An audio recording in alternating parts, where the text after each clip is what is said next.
سهارا سعید پانتر عزیزم چرا اینقدر سخت میگیری؟ میتونیم همه چی رو از نو شروع کنیم.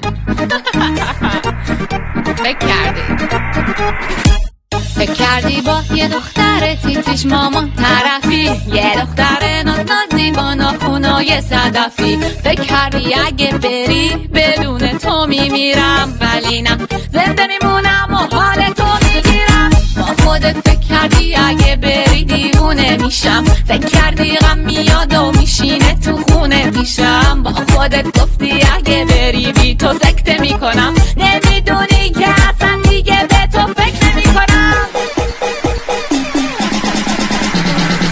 یه بار دیگه میگم من از وقتی که دیدم تو با یکی دیگه دل به هیچکی نمیدم. یه بار دیگه میگم من از وقتی که دیدم تو با یکی دیگه دل به هیچکی نمیدم.